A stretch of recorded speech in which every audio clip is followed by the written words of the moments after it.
Hi, I'm David Levine. I'm chairman of Science Writers in New York. This is the first event we've done since, I think, February of 2020, when we had Catherine Eben talking about her book, Bottle of Lies.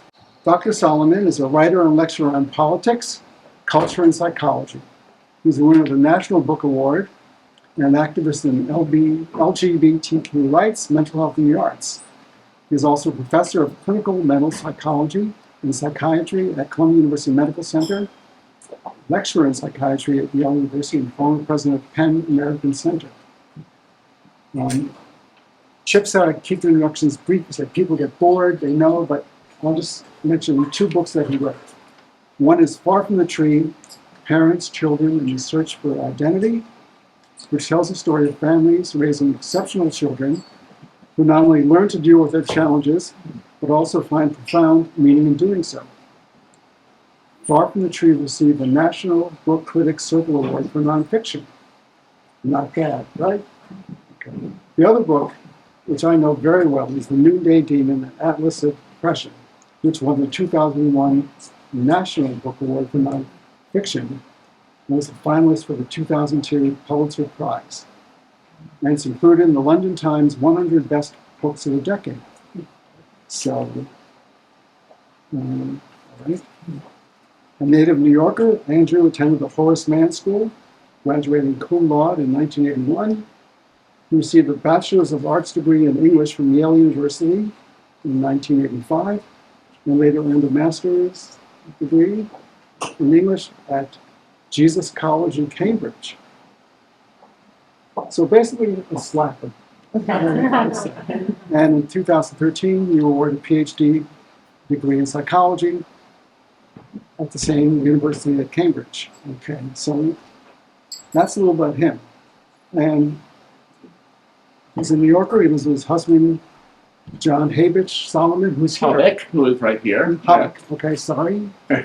He's here. Thank you. When you RSVP'd and we asked people, how come you're coming? He said, my husband. I said, aha, good reason. Okay. He also has a daughter with a close college friend. So, I got to speak. You got it. I got to really project. Okay, like that. Okay, I will. I've got critics. Okay. It's like Ethel Merman used to say, I'm singing for the person in the last row. So I will try and do that. So I'm going to talk a little about youth suicide is a serious health problem. While rare in children younger than 10 years, suicide death rates increase markedly during adolescence and young adulthood. Pediatric suicide rates have increased significantly in the United States, nearly tripling between 2007 and 2017 among children ages 10 to 14 years. Suicide is the second leading cause of death for children, adolescents, and young adults aged 10 to 24. The first is unintentional injuries such as road traffic. So on that cheery note, we're going to talk. So you are writing a new book, and I told you I'd love the first chapter. You said, I'm glad to hear that because I'm the only one who's read it. You are indeed. Okay. So I'm working on a book which is about youth suicide. A few years ago, one of my son's classmates at a school just a few blocks from here died by suicide at the age of 12. And it was a very shocking episode. And as I talked to his family and to his friends and to the people around them, I realized that they had not known what to do for him. I don't mean to suggest that if they had known that he would have not had this particular end, because he might very well have died in this way anyway. But I felt that dealing with the system was unbelievably difficult and unbelievably confusing. And I became deeply aware that there was a real deficit of information and knowledge, because the topic, especially of youth suicide, and especially for parents, is so absolutely terrifying. And I found repeatedly, as I spoke to people about it, that the fear that it might happen to one's own children was something that people either kept at arm's length in denial, saying it couldn't possibly happen, which left me thinking, actually, it could, or else they were in a state of panic and anxiety, but didn't tell very many people because they were worried that somehow that would be injurious or poisonous. And so I wrote an article for the New Yorker that was about this particular case, but then realized that there was a terrible dearth of information, and people started calling me and saying, you know, my child has just made an attempt, I'm worried, what should I do, what should I do, what should I do? And I thought, there's not a complete consensus about what to do, but there is a certain amount of knowledge out there, and no one has access to it. And even the internet, source of so much information and so much misinformation, will not really give you a lot of the answers that you need. And what you can do obviously will depend in part on your education level and your income and your location and all of those things. But though an education in general is very helpful, if you aren't educated in this particular topic, there are signs you're likely to miss, there are events you're likely to miss. And having started to look at the parents who were worried, I then encountered the parents who had actually lost children. There are so many of those parents, and they feel so desperately alone. There is a sense that there is no one else who will understand their experience. So some of them belong to support groups, but those in their way become very isolated communities. And so what I hope to do is to write something that will cause people contemplating suicide perhaps to rethink it. People, I'm looking at age 4, which is the youngest suicide that I've been able to find a record of, up to 25, which is when the prefrontal cortex is fully developed and most major mental illnesses will have set in. So I want to see whether some of those people might be encouraged to seek help or to turn in a different direction. I want to look at how families who have lost children manage to have a sense of community even in that loss, and how they're able somehow to keep going, because so many of these families think that they can't keep going and struggle to invent for themselves pathways other people have tread. And finally, how families who believe that their children might be at the brink of suicide will be able to negotiate the situations in which they find themselves. And when I began the research, I assumed that the people who would be the most heartbreaking would be the ones who had lost their children. And of course, it's an agonizing and horrible reality, but in many ways, it has at least a sense of resolution that allows people sometimes at least to begin to move forward. I don't want in any way to trivialize anybody's grief, but the people who are worried about their children live in a state of such constant and perpetual anxiety, and it is so debilitating, and they are aware all the time that they could make a slightly wrong decision, and they would then feel responsible for what happened to their children. So I had one father who called me any number of times. He spoke often with a son who is very, very delightful, a young man, but who has an impulse towards suicidality. And he called at one point, and his parents had kept him living at home because they felt they could protect him there. But he was 23, and he didn't want to live with his parents, and he didn't want to live in the suburbs, and he felt hemmed in. And his father said, he's miserable, and we're making him miserable, and I don't want to make him miserable.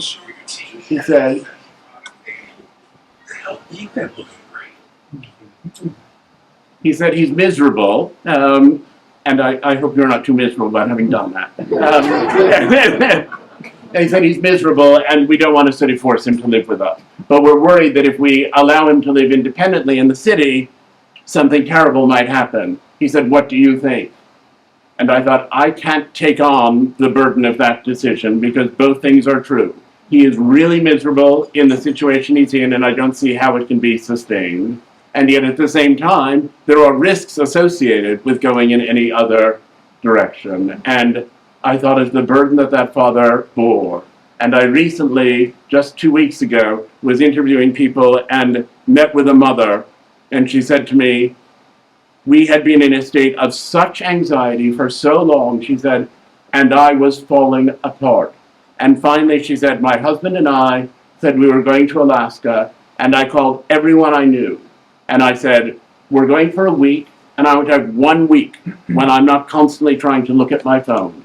She said, so if he dies, don't tell me. I'll find out when I get home. I want a week of knowing that there isn't horrible news about to break over my head. So trying anyway to assemble all of those experiences and then trying to look at the way it plays out in different populations, how it plays out in racial minorities, how it plays out among immigrants, how it plays out in the military, how it plays out in LGBTQ populations, trying to look very broadly. And then finally, trying to look at the very problematic fact, which I was discussing earlier with one of the guests who's here this evening.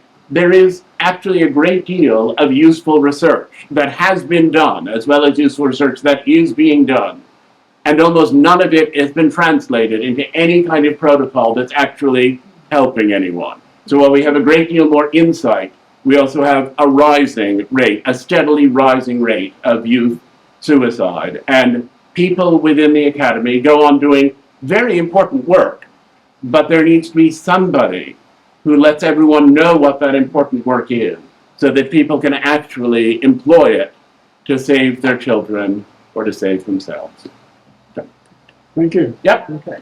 So I'm going to give a few more stats, which I think are statistics that I think are very horrifying. Approximately 1 out of every 15 high school student reports attempting suicide each year. 1 out of every 53 high school students reports having made a suicide attempt that was serious enough to be treated by a doctor or a nurse.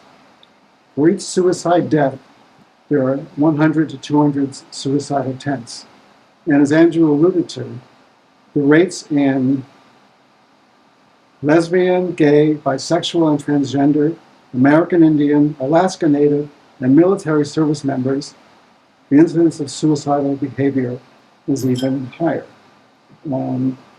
So I want to ask a question. In your book, you said that during the pandemic, suicide rates all over went down.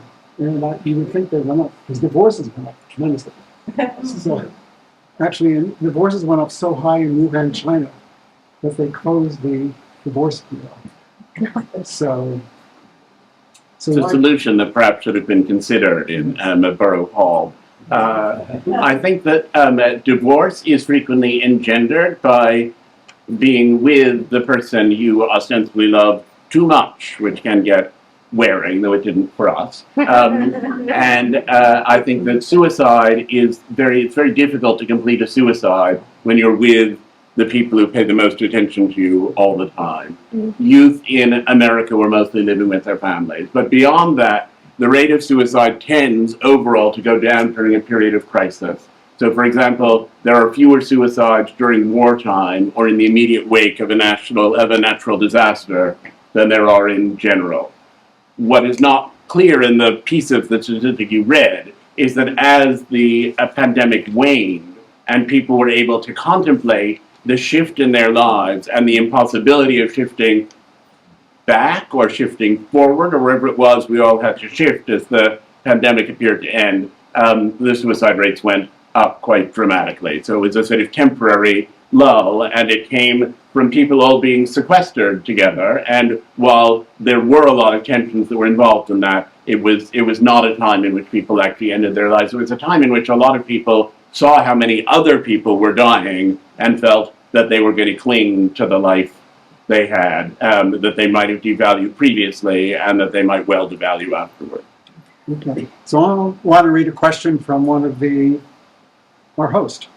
Can you talk about the difference between learned helplessness and depression, especially the kind of depression that lasts only very short term, that can be reactive to positive events? I believe this is known as atypical depression. Well, first of all, I failed at the beginning to thank our host for having me here and for this whole evening, our host and indeed our hostess. Thank you so much. It's a treat and pleasure to be here. And particularly, I feel it's now time for me to say that I didn't realize when Chip first told me about the Fisher-Wallace device how powerful the world of electroceuticals would be, and I did not jump on the wagon as quickly as I should have, and I now regret that because it is a remarkable technology that I now advise to people all the time, recommend. I recommend it too. I use it. So the question about atypical depression and about, oh yes, the sort of reactive nature of depression. So, No, actually about learned helplessness, yes, okay.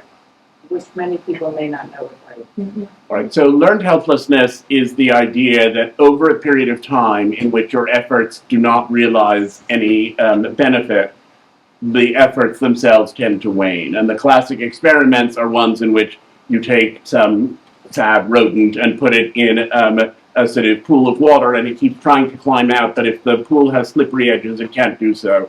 After a while, it stops trying and it just drowns. And there's a point at which you cease to make the effort because you realize it's not getting you anywhere. And so a lot of the time in a society that's full of oppressions of one kind or another and many challenges, there are people who reach the point at which they think, I'm never going to be able to fix this. I'm never going to be able to recover from it. I'm never going to be able to get out of it.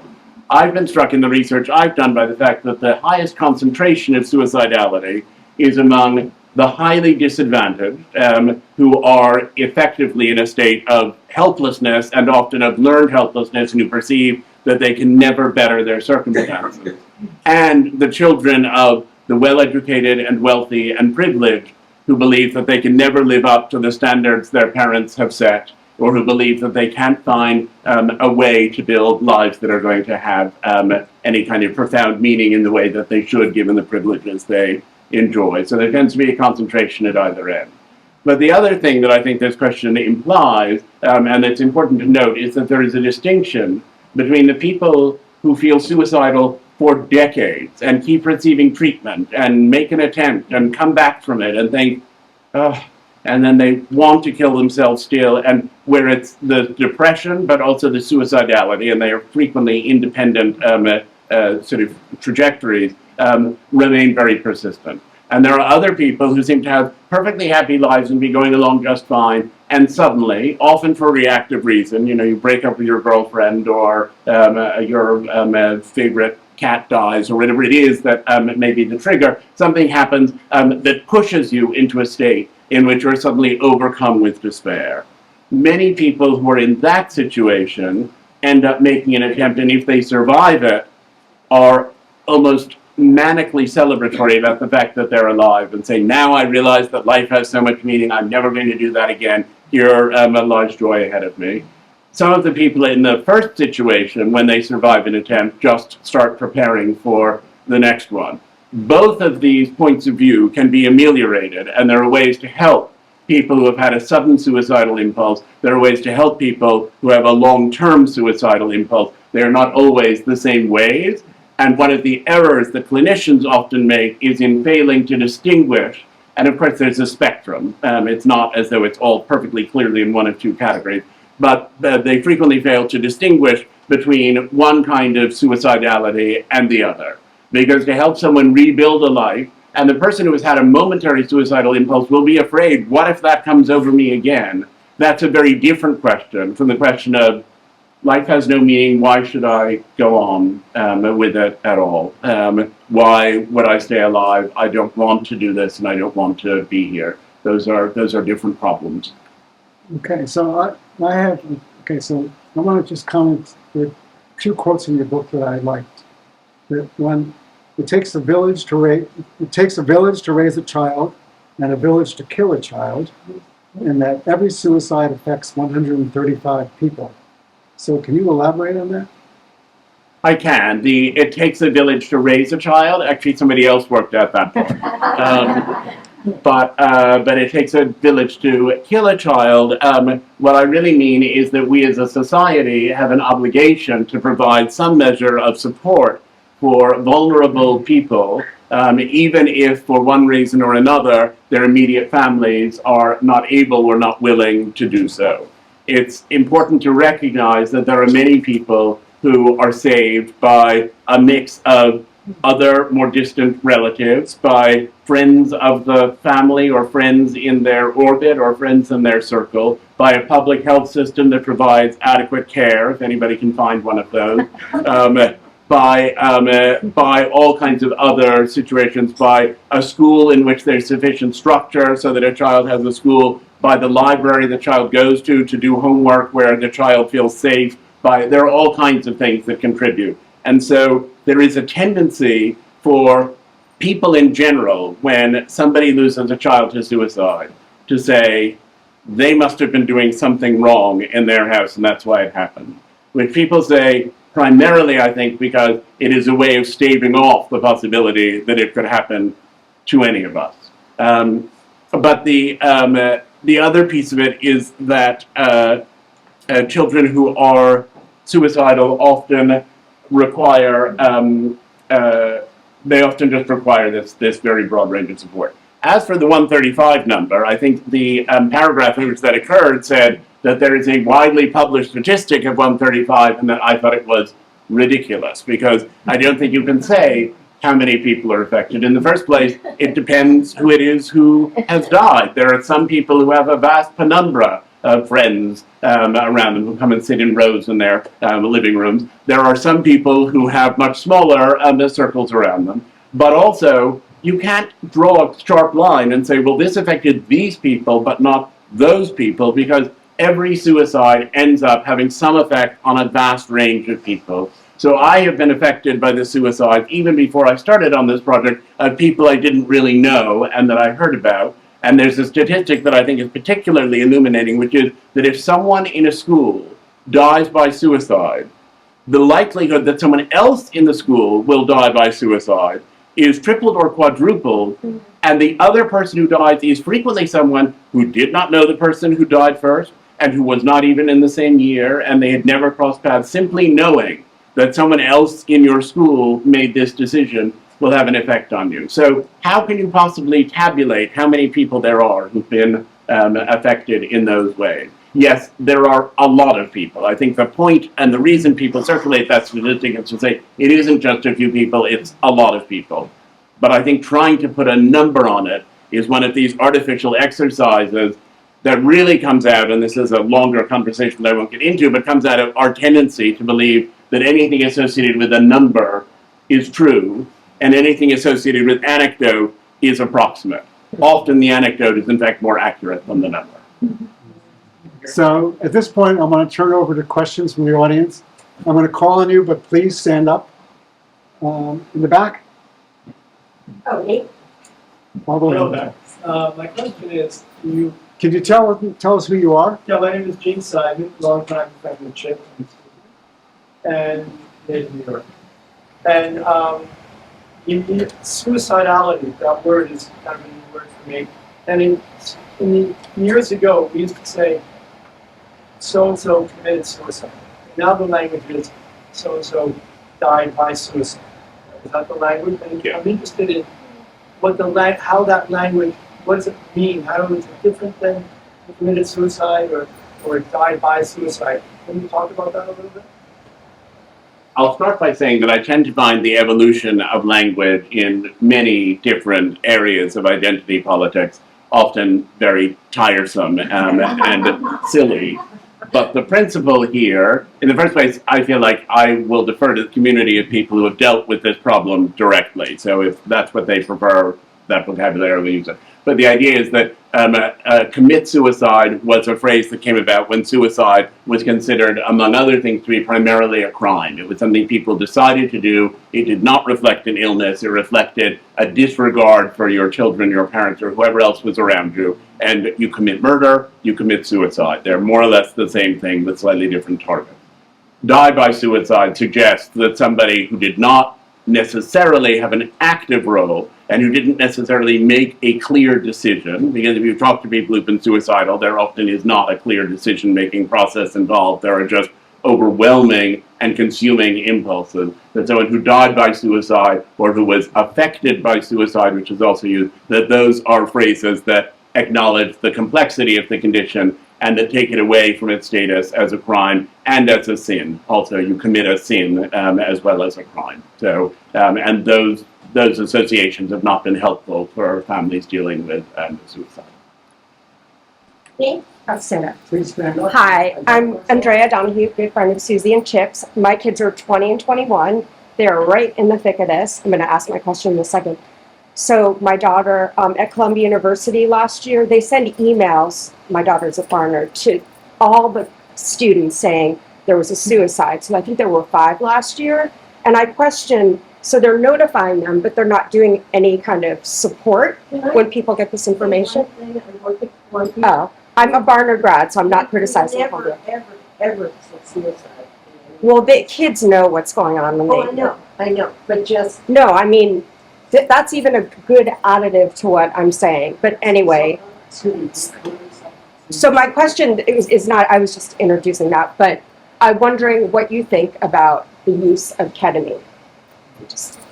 Right. Well, that was a leap from the Columbia question. I will just say parenthetically in relation to the Columbia emailing question that that it is often believed that not talking about suicide steers people away from it.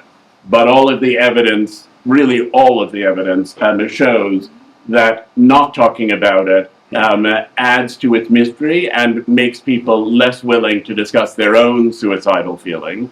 And that while you can over-talk about it and overshare about it and provide too many details, that the fact of acknowledging it, especially in a context like a university, where everyone is going to find out anyway, is usually useful. I mean, there are a lot of details about how it's done, but it is in generally useful, a useful policy. As for ketamine, I think ketamine seems to have an extraordinary effect for people who are acutely suicidal. At the moment, the protocols for the use of ketamine are incredibly confused. What dose do you use? How long do you use it for? Are you going to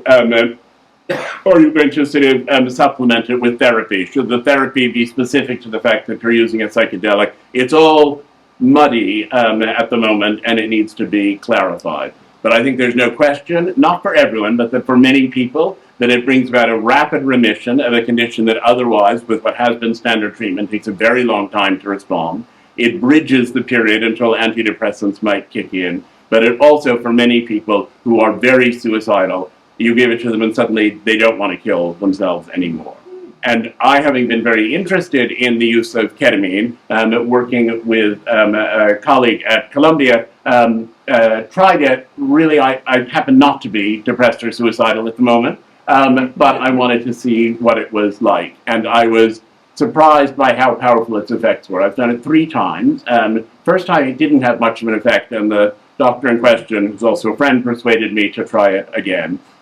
As I say, I wasn't recovering from the things people were recovering from. It was an extraordinary experience for me, having not really experienced psychedelics in that way, to see what it was like to use one, but it also provided an emotional clarity and a mild feeling of euphoria that I found very rewarding. I don't feel an incredible impulse to go on using it and to be back there every week, but having done it, I have, a little bit of a window into the ways in which it could be transformative for people in that condition. And certainly, I have encouraged many people whom I've spoken with, to try it. I mean, as with every psychiatric intervention, as with medication, as with even electroceuticals, I think what you do is you say, this seems to work for some people, and why don't you try it? And with ketamine, as with other things, it is responsibly administered by somebody who's capable, which is unbelievably important in this instance, but it isn't going to have a lot of long-term harmful effects. If you try it and it's not helpful, then don't try it again. If you try medication and it helps you, you can then decide whether you want to be helped or whether you want to go back to where you were before. But I think it's a matter for each individual to negotiate, and depends on your own understanding of yourself and your biochemistry. I'm going to try and go back. Okay, sorry. You in the back? Please stand up. So maybe you're correct me, but I understand the CDC says suicide is a higher cause of death than cancer for the 10 to 14 age group. And we're talking about the top 4, that it's like they come Suicide is the second. second, Not the first. The first is unintentional accidents. and cancer maybe the third.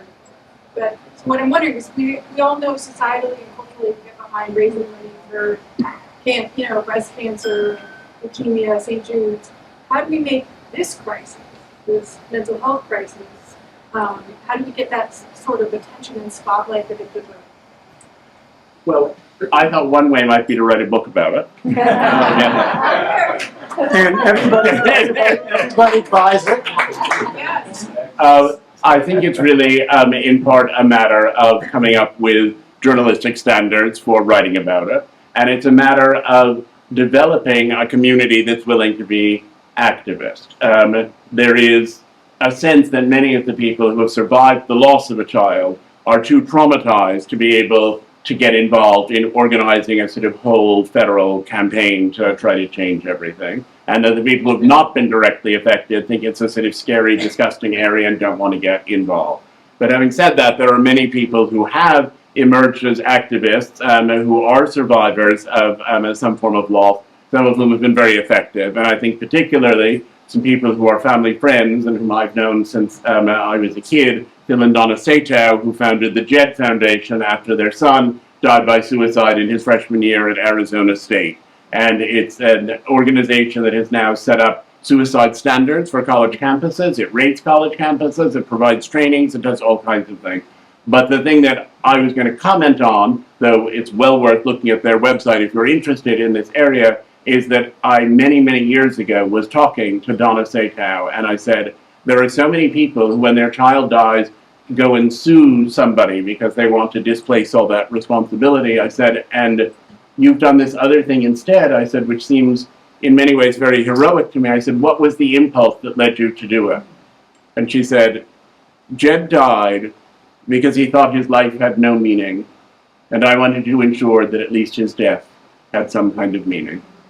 I think that's the instinct that needs to be awakened in people, and I think that it will be much more present if we get over this idiotic business of blaming everyone's parents. Because as long as the parents think, oh, everyone thinks it's my fault, and as long as the parents therefore invariably, no matter how wonderful they've been as parents, think, I should have done something differently, it is my fault, that closes people down. And if we could come up with a way to communicate that, well, I mean, sometimes parents are hideous and abusive, and they do, in fact, enable their children, but mostly not. Most parents love their children. Most parents are doing their best. Many parents do a fairly good job. There are many who don't, but many do. Many horrible parents have children who survive. Many loving parents have children who don't.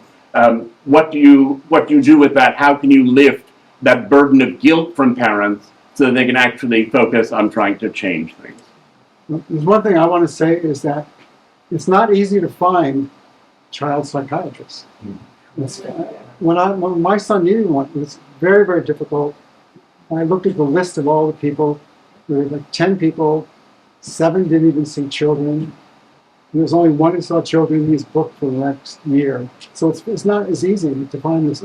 And you had insurance. Think what it's like for the people who don't. Insurance and some class. Yeah, it's very, very sure. So I'm going to ask a question. You. Thank you. Please identify yourself. Yeah. Esther Dyson, fan of your earlier books. So this is a question that kind of gets raised by two of the other questions. And I'm not looking for statistics, but just your thoughts. So there's committing suicide, and then there's unintentional accidents.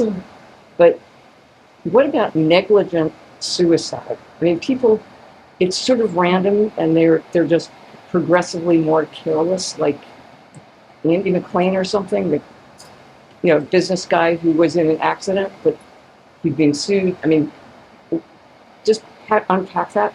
Yes. So I think that there's also a misapprehension in our binary crazed society that there are suicides and there are other kinds of deaths. And I come to realize that suicide lies on a spectrum. There are certainly people who put a gun to their head because they find life intolerable and have reached a moment of complete darkness and where the suicide is very clearly intended.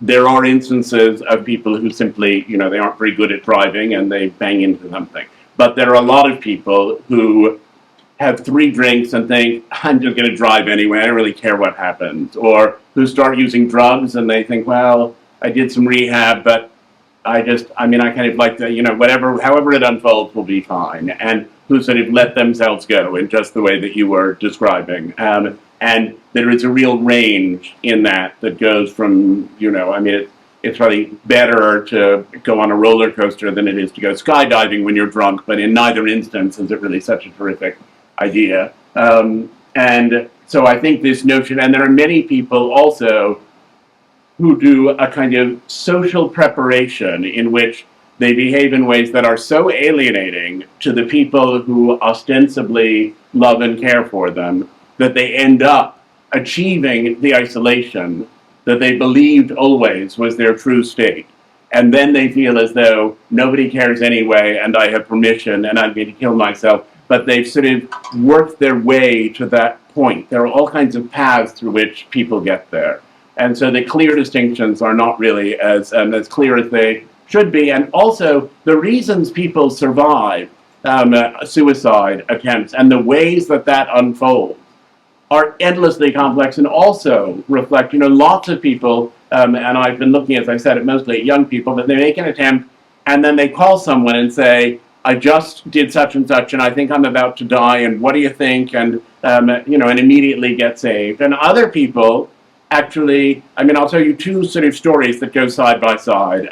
One is of a young man who decided to kill himself. He went off to a garage where he had set things up to bring about his own end. He then wrote to all of his sort of 70 people or something to say goodbye. None of them got in touch with his parents until 4 hours later when someone finally drove over and said, did you know about all of this? And his mom then went and she was half an hour too late. So the likelihood is, who knows, but that he assumed that someone was going to stop him when he said all those goodbyes.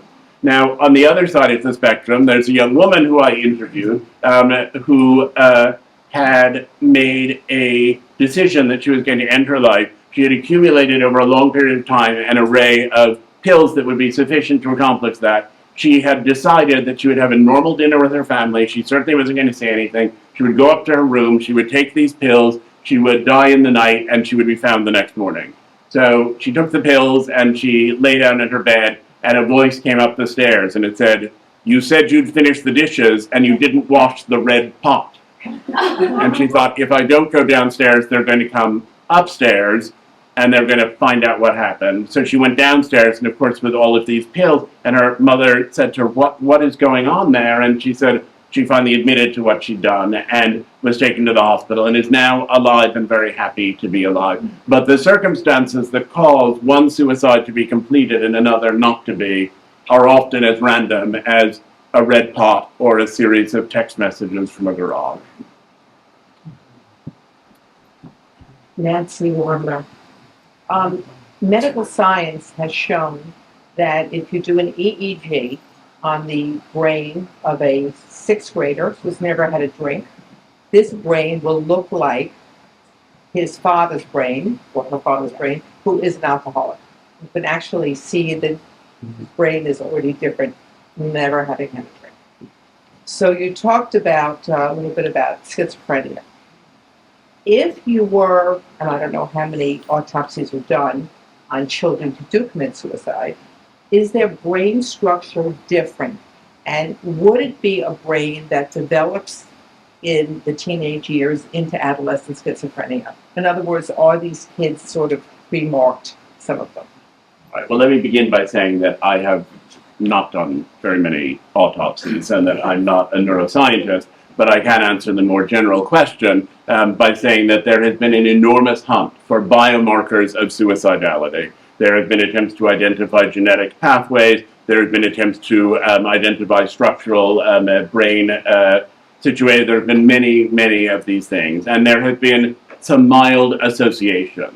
But the mild associations are mostly correlations rather than any really indicated causality. And the people who have been researching them, John Mann, who probably led the genetic research, said to me, he said, it is clear, and there's a lot of evidence that has to do with sort of family trees and so on. He said, it is clear that an impulse toward suicide can be encoded genetically. He said, but I've been working on it for 40 years and we have no idea what the genes are or how they interact.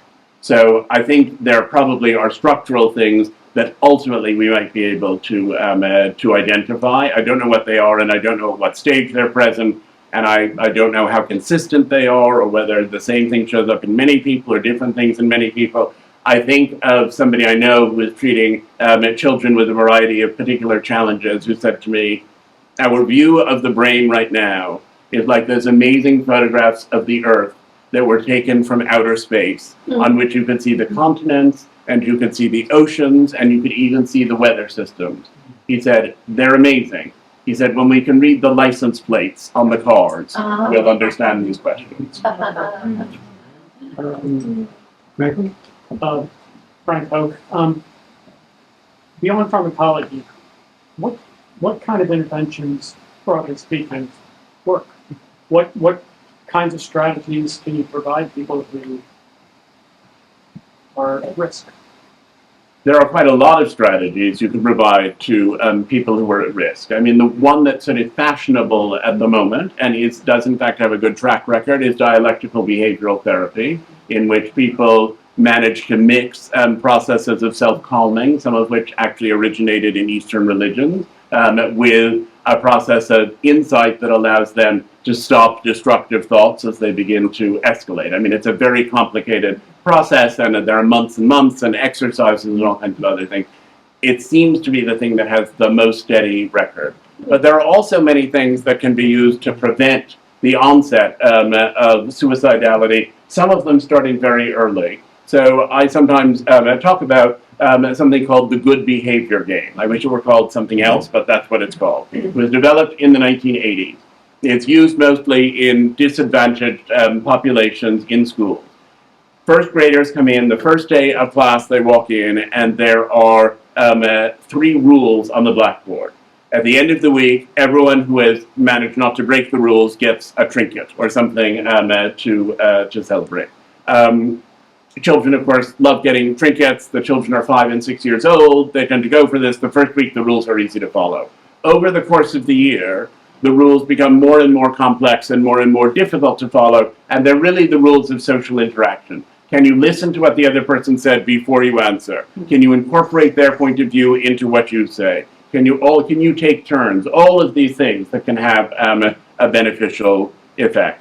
And when the good behavior game is properly instituted, it appears, if it's administered at 6, the children at the age of 25 will have the likelihood of dying by suicide cut approximately in half, and the likelihood of being in the justice system reduced by as much as 40%. But we live in a country with a 2-year electoral system, and interventions that are not very expensive, but that require some training and some focus for 6-year-olds, the advantages of which can be seen 20 years later. Those are not things that tend to get instituted. So even though we have really good information about that and many other versions of it that have been developed since and have refined its ideas further, we're not using them. So there's quite a lot out there.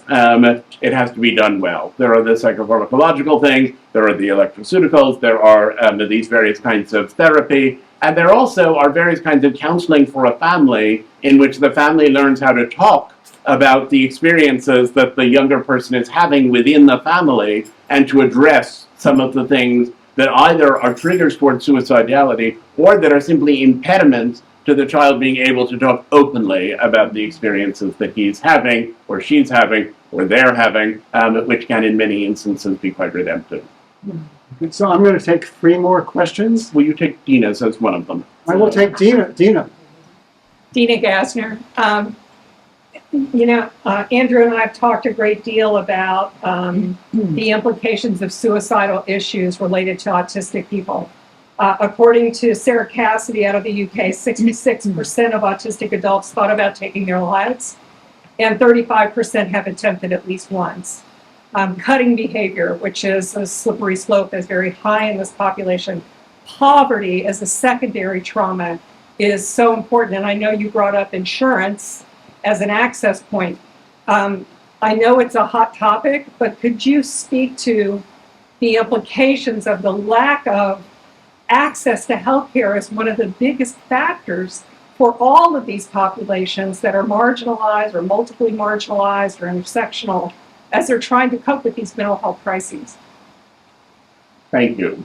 So a few weeks ago, I was in Minnesota, and I met with a young woman, a black woman who did not have very many enormous advantages. So she's terrifically bright and quite passionate and a very engaging person.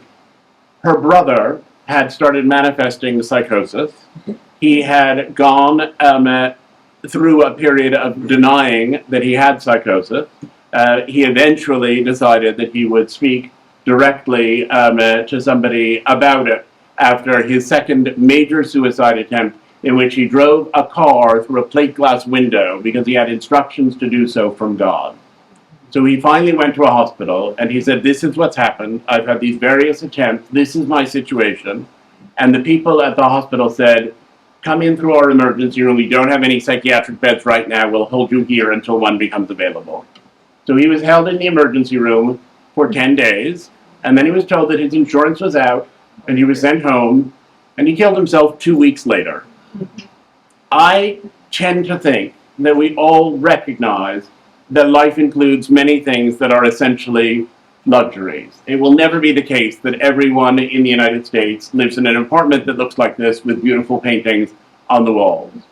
But mental health, or indeed health altogether, but I'm focused at the moment on mental health, is not a luxury. And I get letter after letter from people who write to me and say, you once went through a bad depression, your life seems to have worked out rather well, what is it that happened? And it's quite embarrassing to write back and say, I had access to treatments that you didn't have access to, and you won't. So I was able to get better, and you possibly won't be. I mean, I had other things that were also helpful to me, and I wasn't, in fact, suicidal, but being able to sort of look at that is incredibly difficult. The issue of education is pertinent even more in some instances than the issue of wealth, because part of what you need to be able to do is to go into a hospital and say, but I thought I was entitled to such and such, but I thought that you treated it this way. There's somebody I know who was hospitalized in a psychiatric hospital recently, a very good psychiatric hospital in New York, and they told him he had to leave. And he said, I am not well enough to leave. And they said, well, we've assessed you and we think you are. And he said, if I leave here and I kill myself, what are you going to do? And they said, okay, you can stay.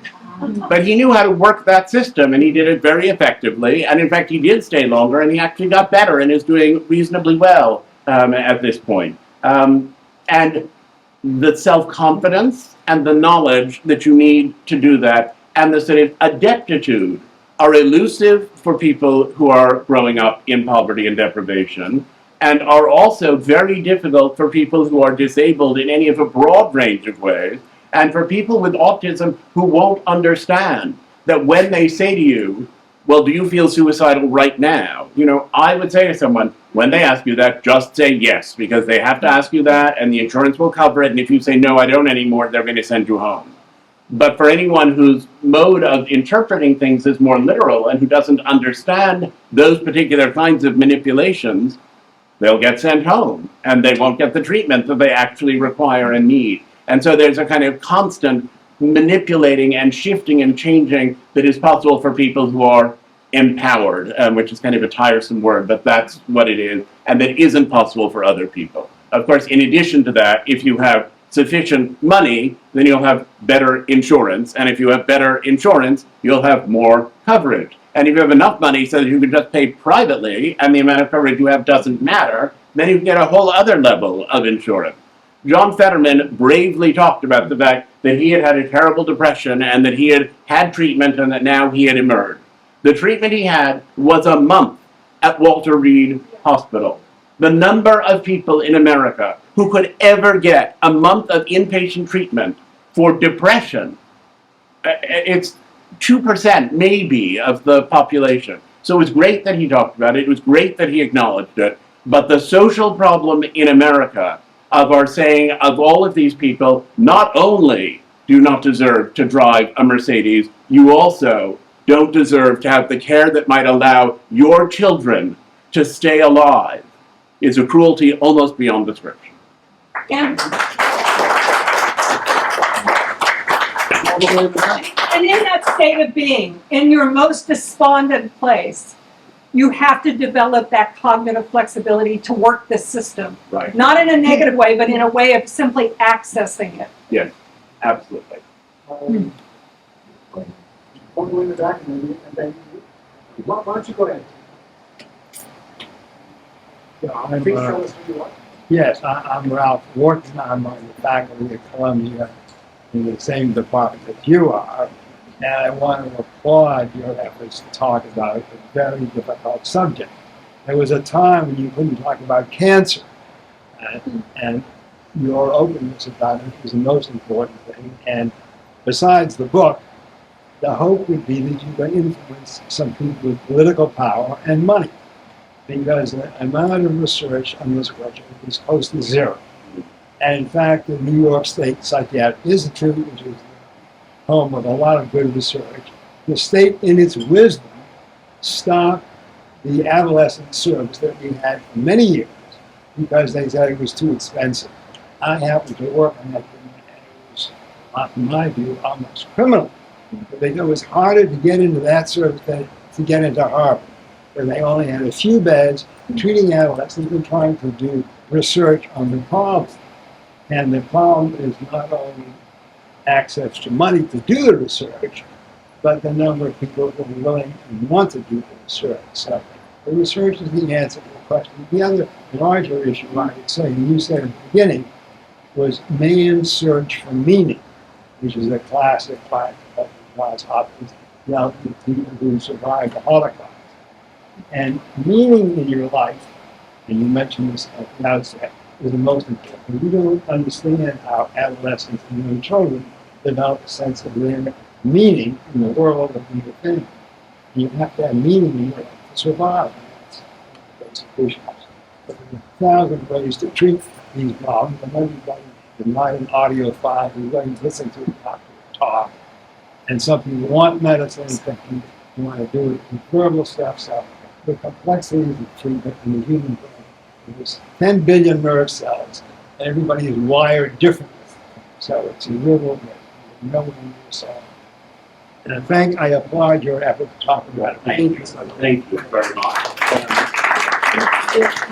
Thank you. And I would just say about the search for meaning that when you interview people who've made attempts, not when I have, but in larger studies, the presumption was that with these rising rates of suicide attempts among young people, that people would say, I was bullied online, or people would talk about all of the other things that seem to be these aspects of modernity that are very much associated in the public imagination with mental health.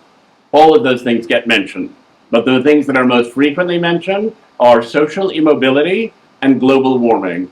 The sense people have that they will not, in fact, be able to build a meaningful life, that the world is beyond saving, that they will not be able to change their circumstances and do the things they want to do and dream of doing. And so that sense of lack of meaning is one of the absolutely, you're 100% right, one of the prime drivers. Last question, back there. I'm Eliza, and I was wondering, Can you speak up a little bit? yeah, do you have any advice for the moment in which someone confides in you about suicidal thoughts or thinking about it? Maybe, and I'm sure that's kind of a good sign in itself.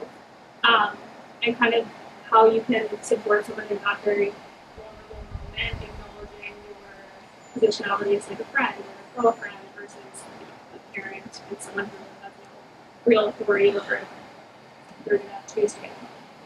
It's a terrific question.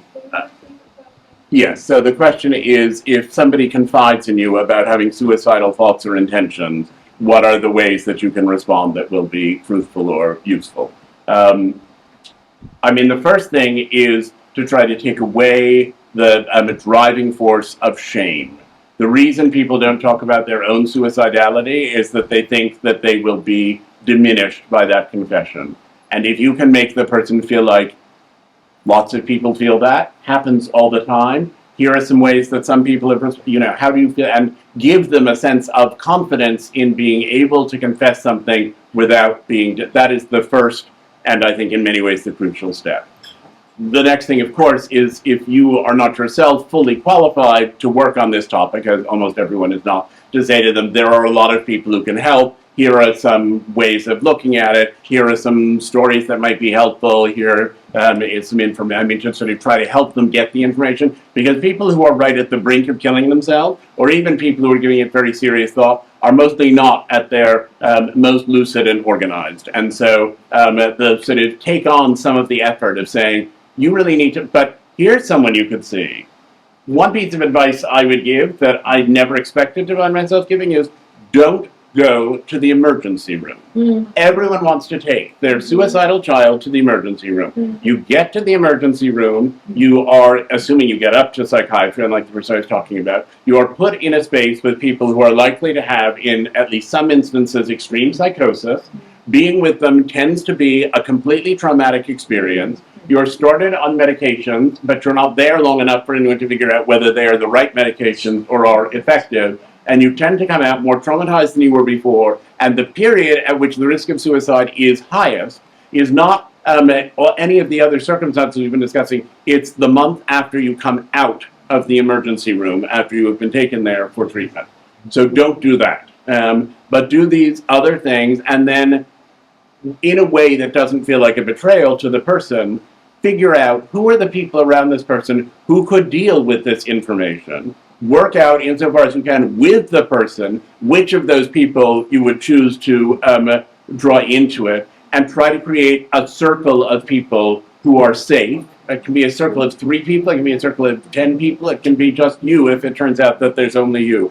But have some people around and say, we are available. There's a young woman who made a very serious attempt and survived it, who has developed an app. And if you're feeling really acutely suicidal, you just push one button and 6 people are notified that you're feeling extremely, if you want to enter 6, I mean, you put in these, and those 6 people whom you've selected all will then, and they've been pre-informed that this might happen, will then know, and whoever is closest by can get in their car and drive over, or can call you on your phone, or do whatever it is. If you have people around who are supportive, it will not save everyone. There are some people who hold their cards very close to their chest, or who are just very determined. But in general, the feeling that you aren't in this alone, if you can mitigate that feeling of aloneness, that I think is the best strategy. All right, so I want to first thank our hosts, Chip Fisher and Susan Fisher.